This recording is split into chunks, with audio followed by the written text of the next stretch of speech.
Good morning and welcome to Cawfeetawk Tuesday. I remember being in 7th grade. It was the first time that I noticed that other girls were maturing faster than I was.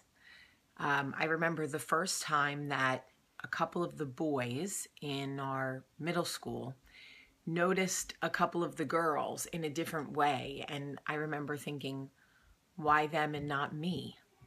One of the girls in 7th grade that all the boys were noticing had like super curly hair. She was cute and skinny and tiny and knew how to wear eyeliner. I was none of those things. I was not tiny. I had long straight hair, and I had no idea how to wear eyeliner, nor was I allowed to wear it.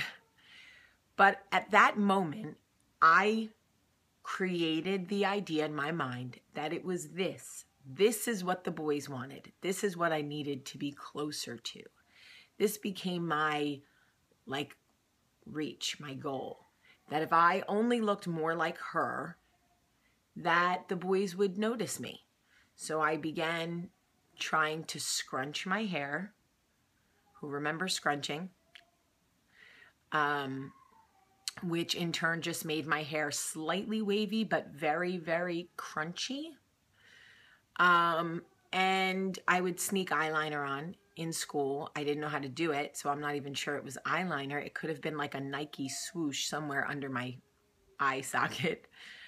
But the point is that I wanted to look like this because I believed that that was what was beautiful. That's what happens to us. At some point, we are turned on to what we believe is the norm of beauty. And we then strive for that. Instead of embracing what is unique about ourselves, we try to conform to what is interpreted as beautiful to other people, right? Which is why, I look at the kids now, the younger generation, and I look at girls like Kim Kardashian or Nicki Minaj or Iggy, and I go, okay, nobody had boobies and booties like that. If I was 14 and felt like I had to look like Kendall Kardashian, I don't know what would happen to me. The only thing I had to do was scrunch my hair and figure out a little eyeliner. I could never have done all that. So I thought, what could I do? What could my contribution be to this stage? I can't teach you how to look like one of them.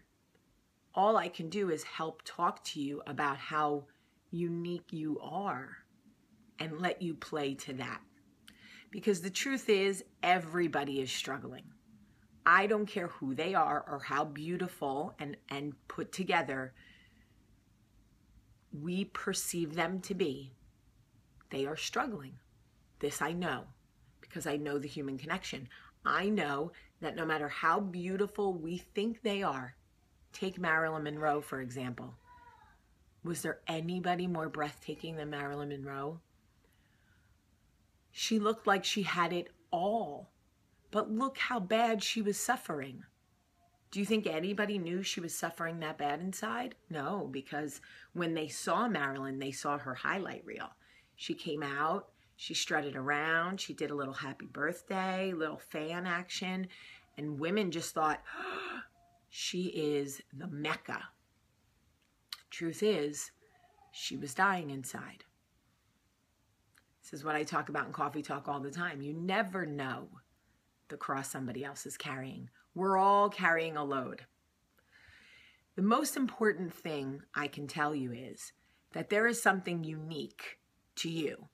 You are beautiful just as you are. So if you play to your strengths and play to what you already have, you will only enhance that. The harder you work to try to be what other people want you to be or what you think you need to be successful, to be beautiful, and I might be a little biased, but I do think it's harder for women because the expectation for beauty is listen, I would leak a few naked pictures if I thought it would help you. You don't want to see it. Trust me. Could you imagine really if I was striving towards looking like a Kim Kardashian, who's beautiful, but I couldn't look that way on my best Sunday.